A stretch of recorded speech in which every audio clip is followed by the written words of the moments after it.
અને વિકાસના નિર્દેશકો. એની અંદર આપણે છેલ્લે બરોબર કે વૃદ્ધિ અને વિકાસ બંને વચ્ચેનો તફાવત આપણે જોયો હતો અને એક આપણે ટોપિક શરૂ કર્યો હતો કે વિકાસના નિર્દેશકો. બરોબર, એને આપણે 4 વિકાસના નિર્દેશકો છે, 4 વિકાસના નિર્દેશકોના આપણે નામ ખાલી જોયા હતા. બરોબર, એના વિશે અંદર આપણે ડિટેલમાં આજે માહિતી મેળવવાની છે. બરોબર, તો પહેલો જ આપણે વિકાસના નિર્દેશકોની અંદર પહેલો જ આજ મુદ્દો આપણે જોઈશું, રાષ્ટ્રીય આવકમાં વૃદ્ધિ દર. બરોબર, તો આજનો આપણો પહેલો જ મુદ્દો આવશે રાષ્ટ્રીય આવકમાં વૃદ્ધિ દરથી આપણે શરૂઆત કરીએ કે વિકાસના નિર્દેશકોની અંદર જે આપણે કાલ પ્રશ્ન હતો એની અંદરનો પહેલો જ મુદ્દો આપણે લઈએ.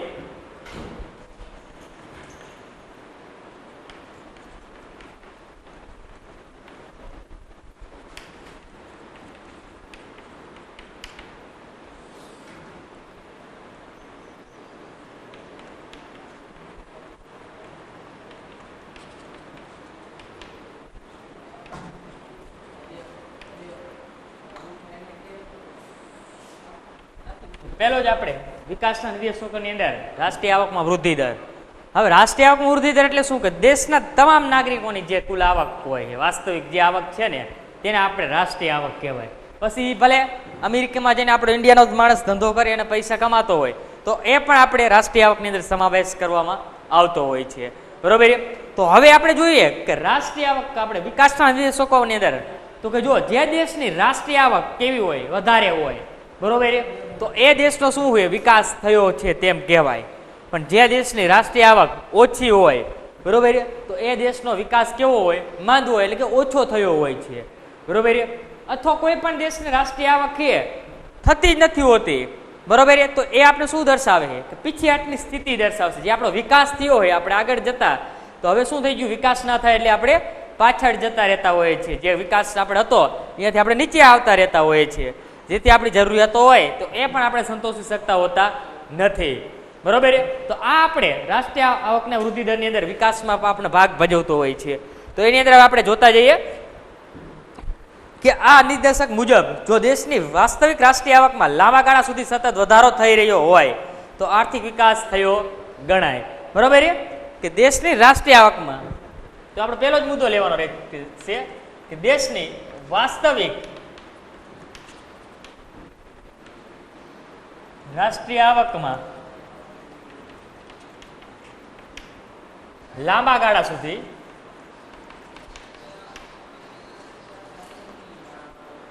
સતત વધારો થઈ રહ્યો હોય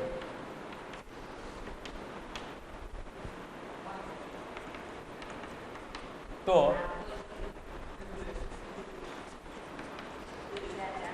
આર્થિક વિકાસ થયો છે તેમ કહેવાય.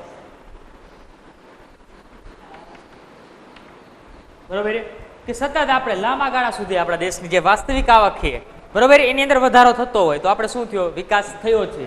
બરોબર, તેવું આપણે કહી શકીએ છીએ. પણ આગળ જોઈએ, જો રાષ્ટ્રીય આવક ઊંચા દરે વધી હોય તો વિકાસનો દર કેવો હોય, ઊંચો ગણાય. રાષ્ટ્રીય આવક ઊંચા દરે વધે તો વિકાસનો દર પણ કેવો હોય, ઊંચો હોય છે. તો આપણે બીજો મુદ્દો યાદ રાખવાનો રહેશે કે રાષ્ટ્રીય આવક ઊંચા દરે વધે તો વિકાસ ઊંચો થયો કહેવાય.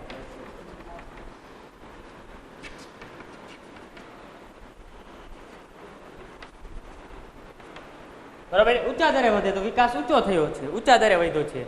બરોબર, અને જો રાષ્ટ્રીય આવક નીચા દરે વધી હોય તો આર્થિક વિકાસનો દર કેવો હોય, મંદ ગણાય છે. બરોબર, રાષ્ટ્રીય આવક છે નીચા દરે વધતી હોય તો એનો વિકાસ પણ કેવો હોય, નીચો હોય, એટલે મંદ આપણે જોવા મળતો હોય છે. બરોબર, તો એનો બીજો મુદ્દો યાદ રાખવાનો રહેશે કે રાષ્ટ્રીય આવક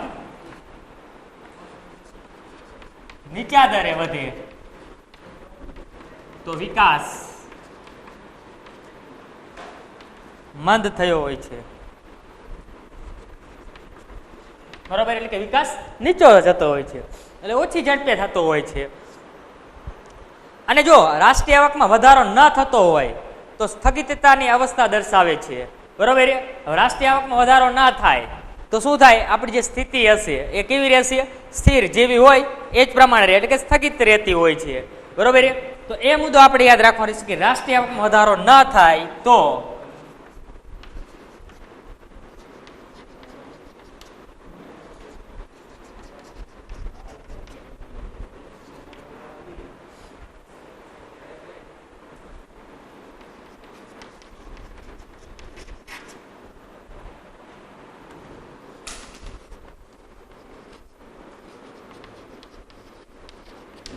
બરોબર. રાષ્ટ્રીય આવકમાં વધારો ના થાય તો સ્થિતિ આપણે કેવી જોવા મળે? સ્થગિત જોવા મળતી હોય છે. બરોબર. પછી ત્યારબાદ આગળ જોઈએ કે રાષ્ટ્રીય આવકમાં ઘટાડો થતો હોય તો તે આર્થિક વિકાસની કેવી સ્થિતિ જોવા મળે? પીછેહટની સ્થિતિ જોવા મળે છે. બરોબર. રાષ્ટ્રીય આવકમાં ઘટાડો થતો હોય ત્યારે. બરોબર. તો એ મુદ્દો આપણે ધ્યાનમાં લેવાનો રહેશે કે રાષ્ટ્રીય આવકમાં ઘટાડો થતો હોય ત્યારે પીછેહટની સ્થિતિ જોવા મળે છે. બરોબર. તો આટલી વસ્તુ આપણે આની અંદરથી ખાસ ધ્યાનમાં લેવાની રહેશે તમારે કે જ્યારે પણ રાષ્ટ્રીય આવકમાં સતત વધારો થતો હોય તો આપણો આર્થિક વિકાસ થયો છે. બરોબર. તેમ આપણે કહેવામાં આવતું હોય છે. બરોબર. હવે જોઈએ કે રાષ્ટ્રીય આવક ઊંચા દરે વધે તો વિકાસ કેવો હોય? ઊંચો થાય. બરોબર. રાષ્ટ્રીય આવક ઊંચા દરે વધે તો વિકાસ ઊંચો થયો છે તેમ આપણે કહી શકીએ છીએ. અને જો રાષ્ટ્રીય આવક નીચા દરે વધે તો વિકાસ કેવો હોય? માંદો હોય, એટલે કે નીચો આપણે જોવા મળતો હોય છે. બરોબર. ત્યારબાદ રાષ્ટ્રીય આવકમાં વધારો જ ના થાય એટલે કે જે છે એ જ પ્રમાણે રહેતો હોય તો ત્યારે આપણી સ્થિતિ કેવી જોવા મળે? કે સ્થગિત જોવા મળતી હોય છે. અને છેલ્લો મુદ્દો આપણે શું ધ્યાનમાં લેવાનો કે રાષ્ટ્રીય આવકમાં આપણે જો ઘટાડો થાય બરોબર ત્યારે આપણી સ્થિતિ કેવી જોવા મળે? પીછેહટની સ્થિતિ, એટલે કે આપણો જે વિકાસ છે કેવો જશે? પાછળ જતો હોય, એટલે કે આપણે પીછેહટની સ્થિતિ જોવા મળતી હોય છે. બરોબર. તેથી આ માપદંડ પ્રમાણે નાણાકીય આવક નહીં પણ વાસ્તવિક આવક ધ્યાનમાં લેવાની હોવાથી રાષ્ટ્રીય આવકની બજાર ભાવે નહીં પરંતુ સ્થિર ભાવે ગણતરી કરવામાં આવે છે.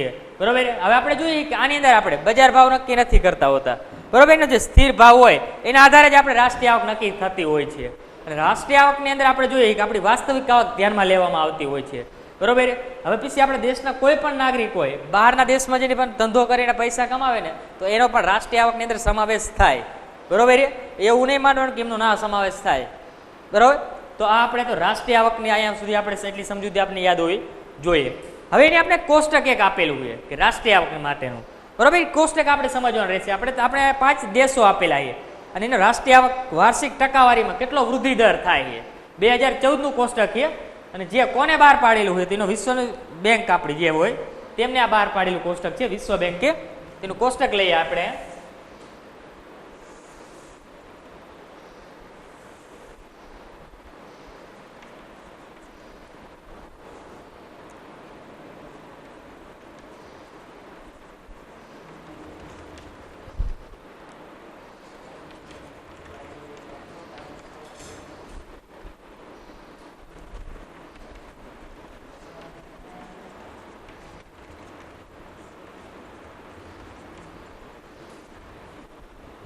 તો અહીંયા આપણે રાષ્ટ્રીય આવકનો વાર્ષિક ટકાવારી વૃદ્ધિ દર 2014 મુજબ આપને આપેલો છે. બરોબર. હવે એના આધારે આપણે દરેક દેશનો રાષ્ટ્રીય આવક આપેલો છે જે દેશ આપેલા છે એમાં. તો એની અંદર આપણે લઈએ કે નોર્વે. બરોબર. તો નોર્વેનો આપણે જો રાષ્ટ્રીય આવકનો વૃદ્ધિ દર કેટલો છે તો કે 2.2% નો છે. બરોબર. નોર્વેને રાષ્ટ્રીય આવકનો વૃદ્ધિ દર 2.2% છે. બરોબર. ત્યારબાદ અમેરિકા લઈએ તો એમનો રાષ્ટ્રીય આવકમાં વૃદ્ધિ દર 2.4% હોય છે. બરોબર. ત્યારબાદ આપણે લઈએ શ્રીલંકા. તો શ્રીલંકાનો રાષ્ટ્રીય આવકમાં વૃદ્ધિ દર 4.5% છે. ત્યારબાદ આપણે લઈએ ચીન. ચીનનો રાષ્ટ્રીય આવકમાં વૃદ્ધિ દર 7.3% છે. અને આપણે છેલ્લે ભારત જોઈએ તો ભારતનો પણ રાષ્ટ્રીય આવકમાં વૃદ્ધિ દર 7.3% છે. અને છેલ્લે આપણે પાકિસ્તાન.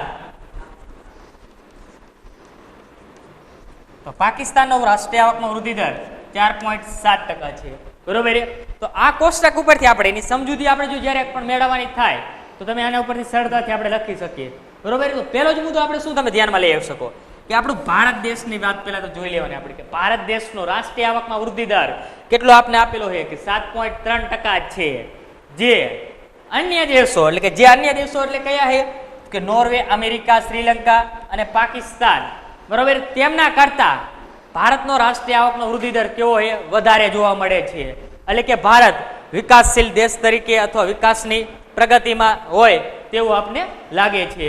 બરોબર. હવે આગળ કે અમેરિકા અને નોર્વે પેલા ઘણો બધો વિકાસ કરી રહ્યા છે. આજે એ ધીમી ગતિએ વિકાસ કરતા જોવા મળી રહ્યા છે, બરોબર. તો આપણે અમેરિકા અને નોર્વે જુઓ તો એમનો વૃદ્ધિ દર કેવો છે કે 2.2 અને 2.4% છે, બરોબર. તો એમનો વિકાસ કેવો થઈ ગયો હોય કે સંપૂર્ણ રીતે એમનો વિકાસ થઈ ગયો હોય, પણ છતાં એમની જે વિકાસની ગતિ છે એ ધીમે ધીમે એમને શરૂ રાખેલી છે, બરોબર.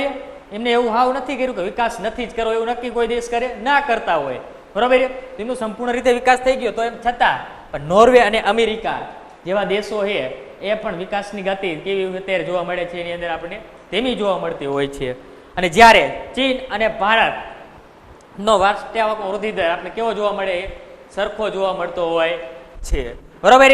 તો આજે આપણે રાષ્ટ્રીય આવકના વૃદ્ધિ દરની અંદર અહીંયા જે બોર્ડ ઉપર વર્ક કરાયું છે એ સિવાય કોઈ પણ બીજો મુદ્દાની અંદર ખ્યાલ ના આવ્યો હોય તો પ્રશ્ન પૂછી શકો છો.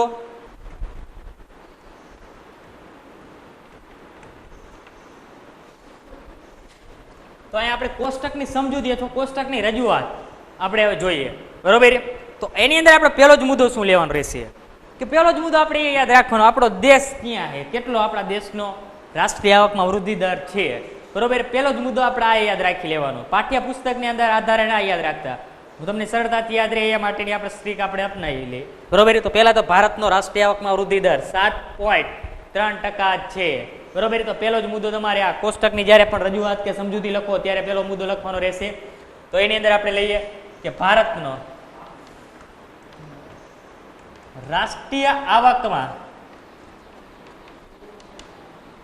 વૃદ્ધિ દર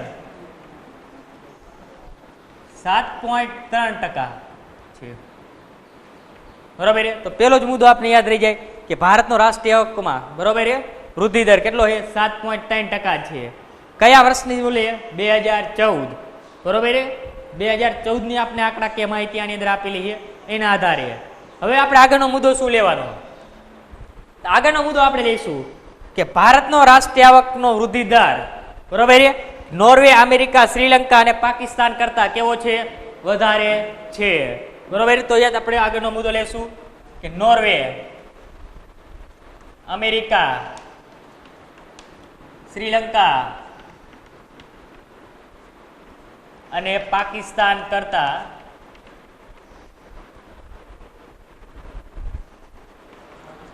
ભારતનો રાષ્ટ્રીય આવક વૃદ્ધિ દર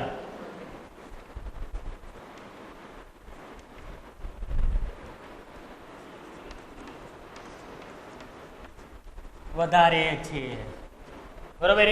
તો અહીં આપણે જોઈ શકીએ છીએ કે આપણે અન્ય દેશો જોયા એમના કરતા આપણા ભારત દેશનો રાષ્ટ્રીય આવક વૃદ્ધિ દર કેવો છે, આપણે વધારે જોવા મળે છે.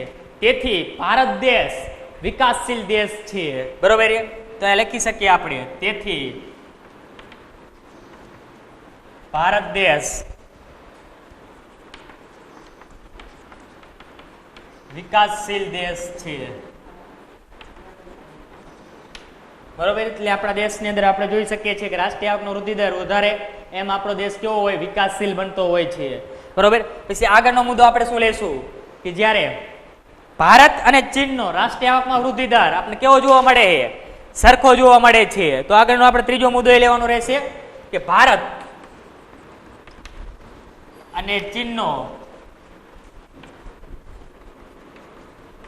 રાષ્ટ્રીય આવકમાં વૃદ્ધિ દર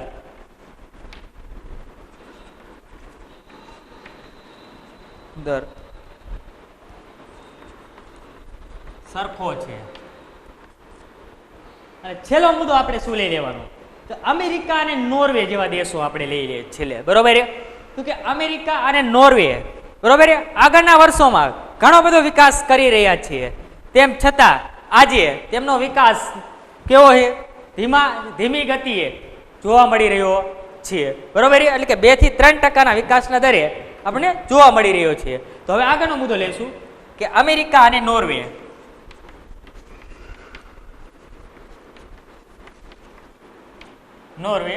અગાઉના વર્ષોમાં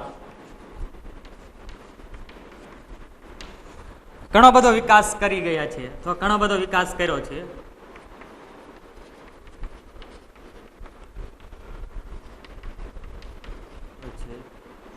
તેમ છતાં આજે તેમનો વૃદ્ધિ દર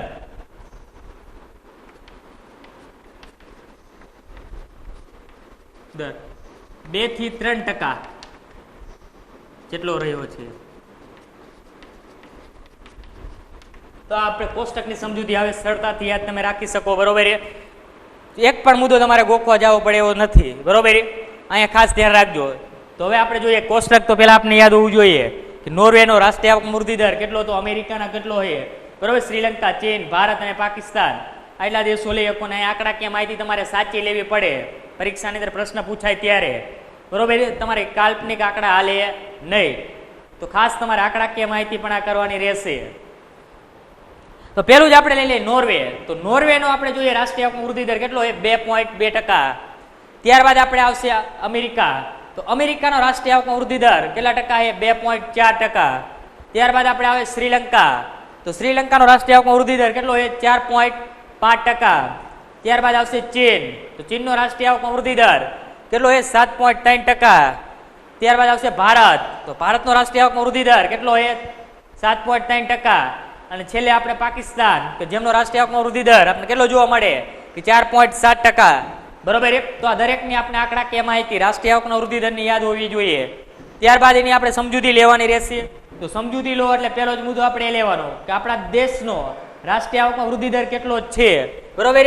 તો પહેલો જ મુદ્દો આપણે આપણા દેશનો રાષ્ટ્રીય આવક વૃદ્ધિ દર છે 7.3%. એ યાદ હોવું જોઈએ આપણને. ત્યારબાદ બીજો મુદ્દો આપણે શું ધ્યાનમાં લેવાનો કે અન્ય દેશોની તુલનામાં આપણા દેશનો રાષ્ટ્રીય આવકનો વૃદ્ધિ દર કેવો છે, વધારે છે કે ઓછો છે. બરોબર. એ મુદ્દો આપણે ધ્યાનમાં લઈ લેવાનો. તો આપણે અન્ય દેશોની તમે તુલના કરો કે નોર્વે, અમેરિકા, શ્રીલંકા અને પાકિસ્તાન, જે અન્ય દેશોની તુલનામાં આપણા દેશનો રાષ્ટ્રીય આવકનો વૃદ્ધિ દર કેવો છે, વધારે છે.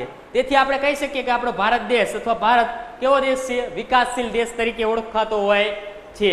તો આ બીજો મુદ્દો યાદ રાખવાનો. ત્યારબાદ આગળનો મુદ્દો શું યાદ રાખશો કે ચીન અને ભારત, બરોબર, બંનેના રાષ્ટ્રીય આવકમાં વૃદ્ધિ દર કેવો જોવા મળે છે, આપણે સરખો જોવા મળે છે. અને છેલ્લો મુદ્દો તમારે શું યાદ રાખવાનો કે અમેરિકા અને નોર્વે આ બંને દેશો છે એ અગાઉ શું કરી ચૂક્યા છે, ઘણો બધો વિકાસ કરી ચૂક્યા છે. તેમ છતાં આજે વર્તમાનમાં, બરોબર, એમનો વૃદ્ધિ દર કેટલો જોવા મળે છે કે 2 થી 3%ની વચ્ચે જોવા મળતો હોય છે. બરોબર. તો આપણે જોઈ શકીએ કે 2.2 અને 2.4 આજનો એમનો વૃદ્ધિ દર છે. તો આ આપણે શું જોયું કે રાષ્ટ્રીય આવકમાં આપણે જોઈએ કે કેવી રીતે આપણે વિકાસના નિર્દેશક તરીકે રાષ્ટ્રીય આવકનો વૃદ્ધિ દર છે, બરોબર, કેવી રીતે હોય છે. તો એના વિશે આપણે ચર્ચા કરીએ. એનો આપણે દરેક દેશની આપણે રાષ્ટ્રીય આવક જોઈ, બરોબર, એનું કોષ્ટકની આપણે સમજૂતી જોઈ. હવે આપણે રાષ્ટ્રીય આવક છે, બરોબર, તો એની મર્યાદાઓ આવતી હોય છે. ત્રીજો મુદ્દો આપણે એની અંદરથી રાષ્ટ્રીય આવકના વૃદ્ધિ દરની અંદર આપણે એની મર્યાદાઓ જોઈશું કે રાષ્ટ્રીય આવકની મર્યાદાઓ. આગળનો મુદ્દો આપણે આવશે કે રાષ્ટ્રીય આવક ના વૃદ્ધિ દરની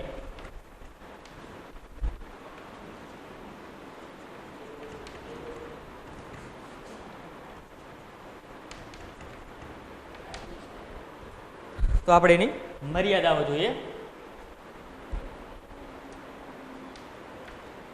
તો હવે જોઈએ રાષ્ટ્રીય આવકના વૃદ્ધિ દરની મર્યાદાઓ કઈ કઈ હોય છે.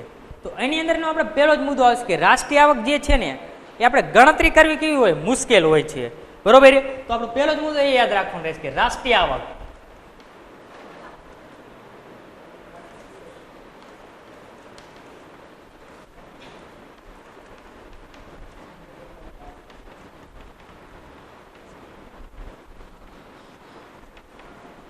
બરાબર, રાષ્ટ્રીય આવકની ગણતરી કરવી હોય તો એ મુશ્કેલ હોય છે. આપણે દાખલા તરીકે લઈ શકીએ કે અન્ય કોઈ દેશની અંદર આપણે ભારતનો નાગરિક કાર્ય અથવા કામ કરતો હોય છે, બરોબર, એની આવક શું છે, આપણા દેશની અંદર સંપૂર્ણ રીતે એની આવક સમાયેલી છે કે નથી, બરોબર, તો એ આપણે ગણતરી કરવી કેવી હોય, મુશ્કેલ હોય છે. એટલા માટે આપણે રાષ્ટ્રીય આવકમાં પહેલો જ મુદ્દો આપણે જોઈએ કે રાષ્ટ્રીય આવકની ગણતરી કરવાની મુશ્કેલ.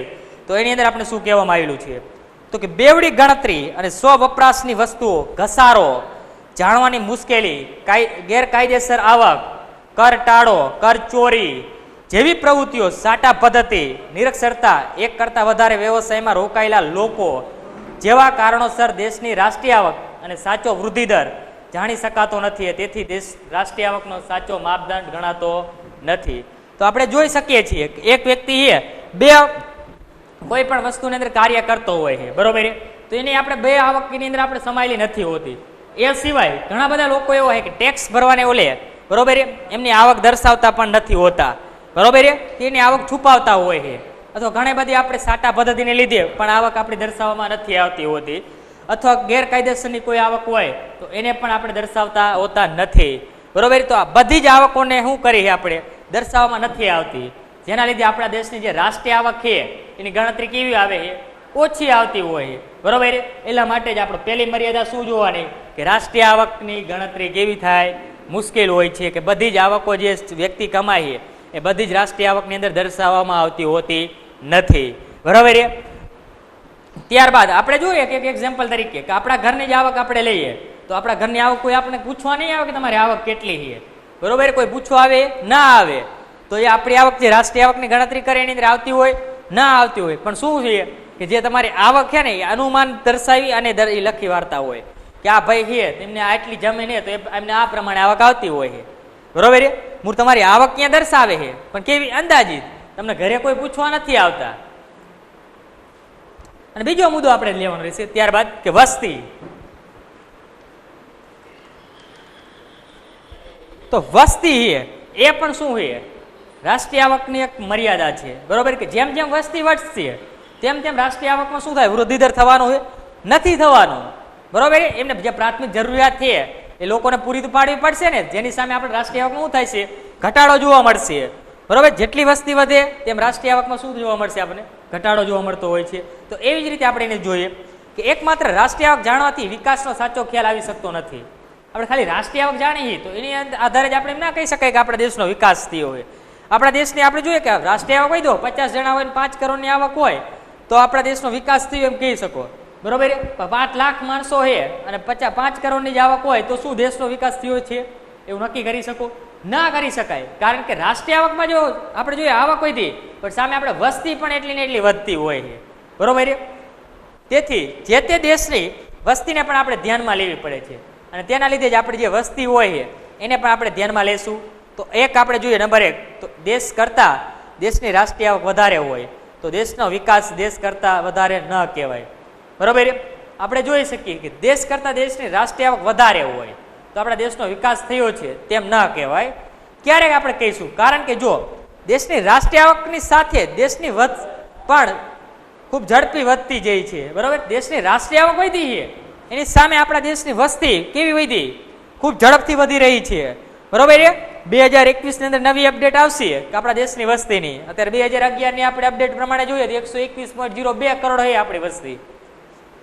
અને હાલની પરિસ્થિતિની અંદર હું માનું ત્યાં સુધી અનુમાન તરીકે આપણે આંકડાકીય માહિતી લઈ તો 130 કરોડની આસપાસ આપણા દેશની વસ્તી હશે, બરોબર.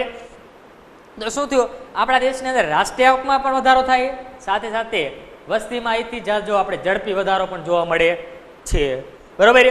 અને તેમ ન કહી શકાય કે આપણા દેશનો વિકાસ થયો છે, તેના આધારે આપણે નક્કી ના કરી શકીએ કે આપણા દેશનો વિકાસ કેટલો થયો હોય, બરોબર. વસ્તી વધવાની છે તો સામે એની પણ વપરાશ વધવાની છે, એની પ્રાથમિક જરૂરિયાત વધવાની છે એટલે આવક શું થવાની છે આપણી ઘટવાની છે, બરોબર.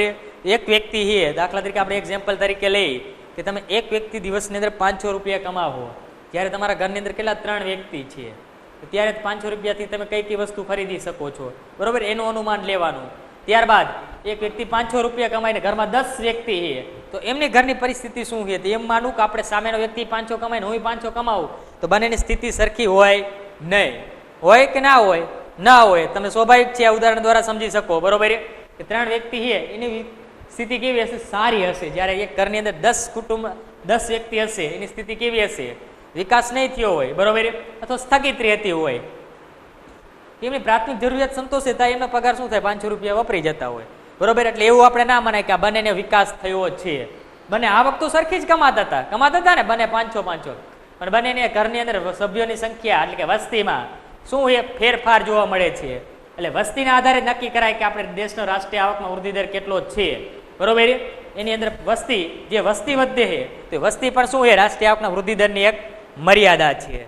તો હવે આગળનો મુદ્દો આપણે જોઈશું, ત્રીજો મુદ્દો કે રાષ્ટ્રીય આવક ગણવાની જુદી જુદી પદ્ધતિઓ છે.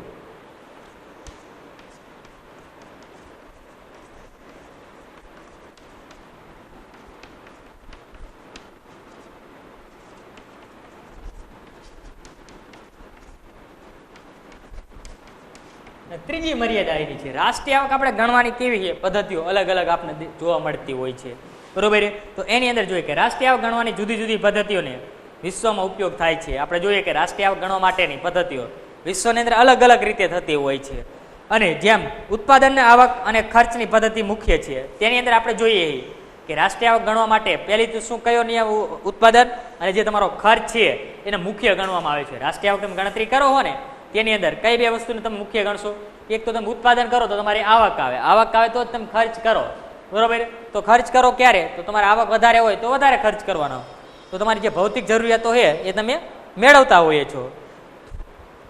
અને કોઈ એક પદ્ધતિ કરતા બીજી પદ્ધતિ રાષ્ટ્રીય આવકની ગણતરી કરતા રાષ્ટ્રીય આવકમાં ફેર પડે છે ને, બરોબર? આપણે બે પદ્ધતિ કોઈ પણ લો રાષ્ટ્રીય આવકની ગણતરી કરવા માટે, તો એક પદ્ધતિ અને બીજી પદ્ધતિ બંનેમાં શું જોવા મળે?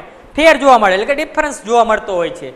એક પદ્ધતિ એક અલગ રાષ્ટ્રીય આવકના આંકડા મળ્યા હોય, બીજી પદ્ધતિ પણ અલગ રાષ્ટ્રીય આવકના આંકડા મળતા હોય. તો બે પદ્ધતિ આપણે ઉપયોગમાં લઈએ રાષ્ટ્રીય આવક ગણવા માટે, તો બંનેની અંદર આપણે શું ફેર જોવા મળતો હોય છે. તેથી બધા દેશોએ જુદી જુદી પદ્ધતિએ રાષ્ટ્રીય આવક ગણતા હોવાથી રાષ્ટ્રીય આવકની આંતરરાષ્ટ્રીય તુલનાનું કાર્ય મુશ્કેલ બને છે. અને આપણે જોઈએ કે દરેક દેશ અલગ અલગ પદ્ધતિ રાષ્ટ્રીય આવક ગણતા હોય છે, બરોબર? એટલા માટે આપણે વિશ્વની અંદર વાત કરીએ તો એની તુલના કરવી હોય રાષ્ટ્રીય આવકની, ત્યારે શું થાય? તે મુશ્કેલ રહેતું હોય છે, બરોબર? એટલા માટે આપણો ત્રીજો મુદ્દો કે રાષ્ટ્રીય આવક ગણવાની જુદી જુદી પદ્ધતિઓ એ પણ શું છે? રાષ્ટ્રીય આવકના વૃદ્ધિદરની એક મર્યાદા આપને છે, બરોબર? તો આપને રાષ્ટ્રીય આવકની મર્યાદા આપને પૂછે, વૃદ્ધિદરની મર્યાદા, તો ત્રણ મુદ્દા તમારે યાદ રાખવાના રહેશે. એક, રાષ્ટ્રીય આવકની ગણતરી, બરોબર, કેવી છે? મુશ્કેલ હોય છે. વસ્તી અને રાષ્ટ્રીય આવક ગણવાની જુદી જુદી પદ્ધતિઓ, બરોબર? આ ત્રણ મુદ્દા આપને યાદ હોવા જોઈએ. 2 માર્ક્સની અંદર આપણે પ્રશ્ન પૂછાતો હોય છે ઘણી વખત, બરોબર? ફક્ત ને ફક્ત આપણે 3 મુદ્દા જ આવે છે, બરોબર? એમને મુદ્દા આપેલા હોય એટલે એના પરથી આપણે જવાબ લખવો હોય તો તમને સરળતા રહેતી હોય છે. અને ખાસ મુદ્દા તમારે કરી લેવાના, બરોબર? તમને સીધું જ ખબર પડી જાય કે રાષ્ટ્રીય આવકની ગણતરી મુશ્કેલ છે. તો એની અંદર આપણે લખી શકીએ કે ઘણી બધી આવકો આપણા દેશની હોય કે ચોરી, બરોબર, એ સિવાય લૂંટફાટની આવક હોય, એ સિવાય કર ટાળવા માટે, બરોબર, અન્ય કોઈ આવકો હોય તો એ દેશની આવકની અંદર દર્શાવવામાં આવતી નથી, બરોબર? તેથી રાષ્ટ્રીય આવકના વૃદ્ધિદરમાં આવકની ગણતરીનું કાર્ય કેવું બનતું હોય છે? મુશ્કેલ બનતું હોય છે. ત્યારબાદ આપણે વસ્તી લેવાની, બરોબર, કે આવક વધે છે પણ એની સાથે સાથે શું થાય? વસ્તીમાં પણ વધારો જોવા મળે છે. તેથી કહી શકાય કે આપણા દેશનો રાષ્ટ્રીય આવકમાં વધારો થયો છે કે નહીં તે નક્કી કરી શકાતો હોતો નથી. તેથી વસ્તી છે જે તે દેશની, બરોબર, એ પણ શું છે? રાષ્ટ્રીય આવકના વૃદ્ધિદરની એક મર્યાદા હોય છે. અને છેલ્લે આપણે આવે રાષ્ટ્રીય આવકની ગણવાની જુદી જુદી પદ્ધતિઓ. તો આપણે જોઈ શકીએ કે વિશ્વના દરેક દેશની અલગ અલગ રાષ્ટ્રીય આવક ગણવાની પદ્ધતિ હોય છે. અને જ્યારે વિશ્વની દેશની આપણે તુલના કરવી હોય ત્યારે રાષ્ટ્રીય આવકની ગણવાની જુદી જુદી પદ્ધતિઓને કારણે શું થાય? તુલના કરવામાં એની મુશ્કેલી આપણે જોવા મળતી હોય છે, બરોબર? તો અહીં આપણો પહેલો નિર્દેશક આપણે જોયો કે રાષ્ટ્રીય આવકમાં વૃદ્ધિ દર. હવે આપણો બીજો આવશે નિર્દેશક કે જે કયો છે કે માથાદીઠ આવકનો વૃદ્ધિ દર, બરોબર? તો આજનો આપણો બીજો નિર્દેશક હવે જોઈએ આપણે.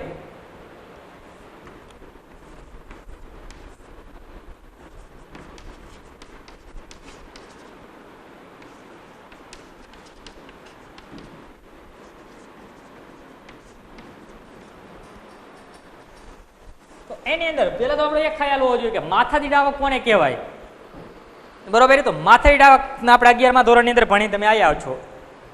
તો માથાદીઠ આવક એટલે દેશની કુલ રાષ્ટ્રીય આવકને અને દેશને આપણા દેશની કુલ વસ્તી વડે ભાગવામાં આવે તો તેને શું કહેવામાં આવે? આપણે માથાદીઠ આવક કહેવામાં આવતી હોય છે. તો પહેલો જ મુદ્દો આપણે એની માથાદીઠ આવક કોને કહેવાય એનો અર્થ લઈ લેવાનો રહેશે તમારે. દેશની કુલ રાષ્ટ્રીય આવકને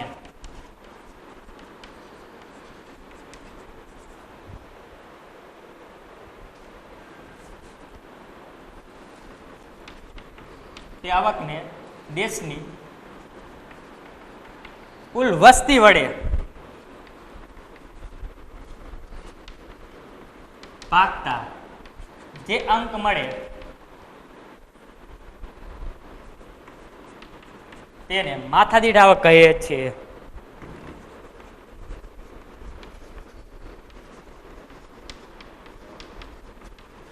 બરાબર? તો આ છે આપણે માથાદીઠ આવકની વ્યાખ્યા પહેલી જ. હવે જો એના પરથી આપણે સૂત્ર આવડે તો માથાદીઠ આવકની વ્યાખ્યા આવડે તેનું સૂત્ર આપણે યાદ સરળતાથી રહેવું જોઈએ, બરોબર? તેનું સૂત્ર છે આપણે કે માથાદીઠ આવક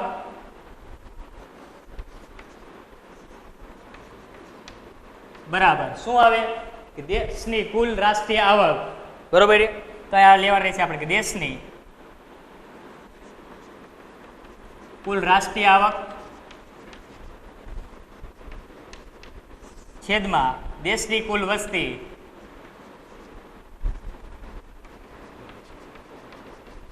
બરોબર. આ સૂત્રના આધારે આપણા દેશની રાષ્ટ્રીય આવક કેટલી છે એટલે માથાદીઠ આવક કેટલી છે તે આપણે જાણી શકતા હોઈએ છીએ. બરોબર. તો જેવી રીતે આપણે રાષ્ટ્રીય આવકની અંદર ચર્ચા કરી હતી કે જેવી રીતે રાષ્ટ્રીય આવક જે દેશનો વધારે જે દેશની રાષ્ટ્રીય આવકમાં વૃદ્ધિ દર વધારે તેમ એ દેશનો વિકાસ કેવો હોય વધારે હોય છે. તો એવી જ રીતે કોઈ પણ દેશની માથાદીઠ આવક વધારે તેમ એનો વિકાસ કેવો હોય વધારે હોય છે. બરોબર. તો પહેલો જ મુદ્દો આપણે જોઈએ, વ્યાખ્યા જોઈએ. સૂત્રના આધારે આપણે નક્કી કરી શકીએ કે જે દેશની માથાદીઠ આવક એટલે કે વ્યક્તિ દીઠ આવક, માથાદીઠ આવક એટલે કે વ્યક્તિ દીઠ આવક થાય. બરોબર. એમાં 5 કરોડ કમાતો હોય ને એ વ્યક્તિની પણ સરેરાશ લેવામાં આવે અને 5000 કમાતો હોય ને એ વ્યક્તિનો પણ એની અંદર સમાવેશ કરવામાં આવે. એટલે માથાદીઠ આવક શું આપણે દર્શાવે કે દરેક વ્યક્તિની સરેરાશ આવક દર્શાવે છે. બરોબર. હજુ એક એ મુદ્દો આપણે લખી શકીએ કે માથાદીઠ આવક એ સરેરાશ આવક દર્શાવે છે.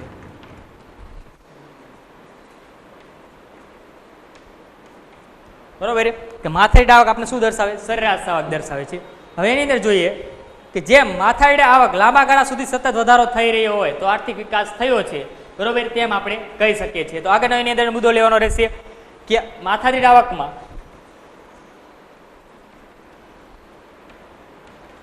આવક લાંબા સમય સુધી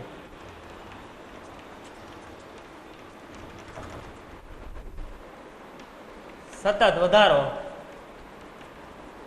થતો હોય તો વિકાસ થયો છે.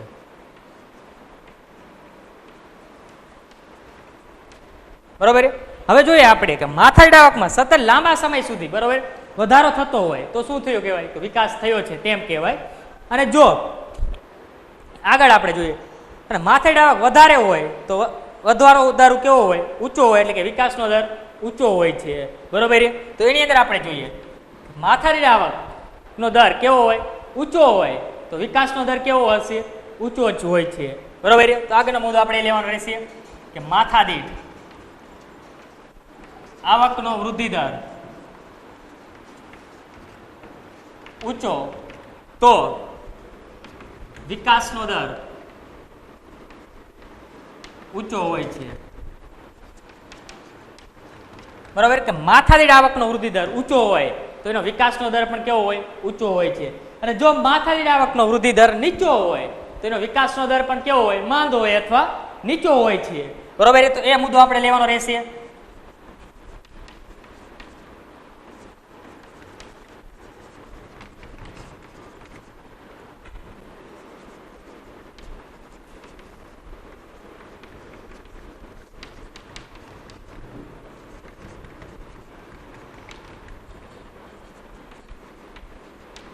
બરાબર. તો આટલી વસ્તુ આપણે જ્યારે પણ માથાદીઠ આવક તમને પૂછાય 2 માર્ક્સની અંદર કીધું હોય કે માથાદીઠ આવકની સમજૂતી આપો તો આટલી વસ્તુ તમને ખ્યાલ હોવી જોઈએ પહેલા તો આપણને.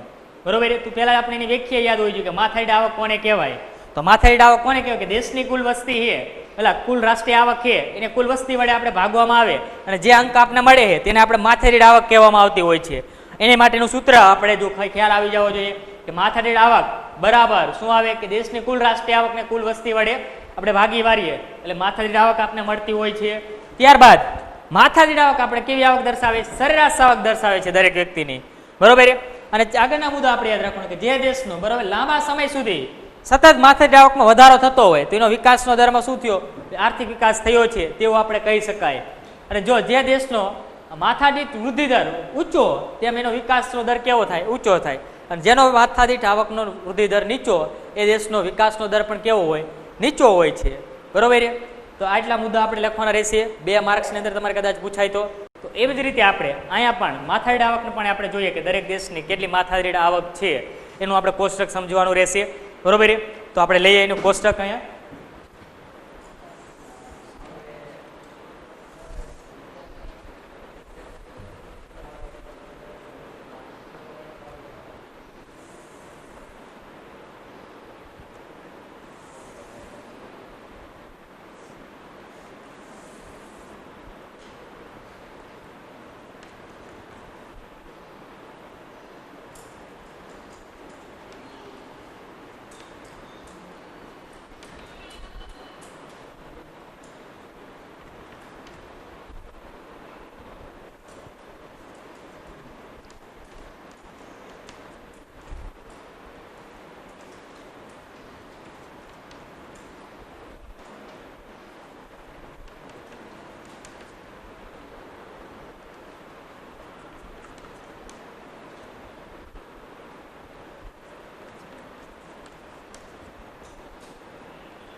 તો અહીંયા હવે આપણે ધ્યાન રાખીએ તો અહીંયા આપણી પાસે કોષ્ટક આપણે આપેલું છે કે જે માથાદીઠ આવક આપણે દર્શાવે છે બરોબર 2014ની સાલ મુજબનું આપણે કોષ્ટક અહીંયા લીધેલું છે અને એની આવક જે છે આપણે યુએસ ડોલરની અંદર આપણે દર્શાવવામાં આવેલી છે કે બરોબર કયા કયા દેશને કેટલા ડોલર આવક છે માથાદીઠ આવક તે આંકડાકીય માહિતી આપણે આપેલી છે અને દરેક દેશનો વૃદ્ધિ દર કેટલો છે માથાદીઠ આવકનો બરોબર એટલે કે કેટલા ટકાનો વધારો થઈ રહ્યો છે માથાદીઠ આવકમાં તો તેનો પણ વૃદ્ધિ દર પણ અહીંયા આપણે દર્શાવવામાં આવેલો છે તો હવે અહીંયા આપણે જોઈ શકીએ છીએ કે નોર્વે અમેરિકા શ્રીલંકા ચીન ભારત અને પાકિસ્તાન કે આમની આપણે રાષ્ટ્રીય આવક એટલે માથાદીઠ આવક આપણે દર્શાવવામાં આવેલી છે બરોબર તો નોર્વેની આપણે જુઓ કે 64,992 જે એની માથાદીઠ આવક છે જે સૌથી બરોબર વિશ્વના બધા જ દેશો કરતા સૌથી વધારે માથાદીઠ આવક હોય તો કોને કયા દેશની છે તો આપણે નોર્વેની છે કે જે આપણે 64,992 જે 2014ની અપડેટ પ્રમાણે બરોબર છે હાલની સ્થિતિમાં કોની છે તે આપણે 2021ની અંદર અપડેટ આવે ત્યારે આપણે ખ્યાલ આવે ત્યારબાદ અમેરિકા તો અમેરિકાની માથાદીઠ આવક કેટલી છે તો કે 52,947 યુએસ ડોલર બરોબર અને એમનો વૃદ્ધિ દર કે આપણે 1.6% દરે એમનો વધારો માથાદીઠ આવકની અંદર થઈ રહ્યો છે ત્યારબાદ શ્રીલંકા તો શ્રીલંકાની માથાદીઠ આવક 9,779 છે બરોબર તો એની માથાદીઠ આવકમાં શું થયું હોય કે જે 3.5%નો વૃદ્ધિ દરના આધારે આપણે વધારો જોવા મળી રહ્યો છે પછી ચીન આવે તો ચીનની માથાદીઠ આવક 12,547 છે બરોબર એમનો વૃદ્ધિ દર 6.7% છે તો ચીનની માથાદીઠ આવકનો વૃદ્ધિ દર બરોબર અત્યારે હાલના સમયની અંદર સૌથી વધારે આપણે જોવા મળે છે અને ત્યારબાદ ભારત આવે તો ભારતનો આવશે 54,97 અને ભારતનો વૃદ્ધિ દર કેટલો એક રાષ્ટ્રીય આવકમાં વધારો કેટલા ટકા થઈ રહ્યો છે દર બરોબર અગાઉના વર્ષો કરતા કે 6%નો વધારો થઈ રહ્યો છે અને છેલ્લે આવે આપણે પાકિસ્તાન કે જેમનો માથાદીઠ આવક કેટલો છે તો કે 48,66 યુએસ ડોલર અને એમનો વૃદ્ધિ દર કેટલો છે કે રાષ્ટ્રીય આવક એટલે માથાદીઠ આવકનો તો કે 2.6% છે બરોબર તો આ કોષ્ટકને આધારે હવે આપણે એની સમજૂતી લેવાની આવશે બરોબર એ આપણે નેક્સ્ટ ટાઈમ આપણો પ્રેડ આવશે ત્યારે આપણે લેશું આ કોષ્ટક આપણે આજે બે લીધા એ હવે વ્યવસ્થિત રીતે ક્લિયર કરી નાખજો અને સમજૂતી આપણે કાલે લેશું જય સ્વામિનારાયણ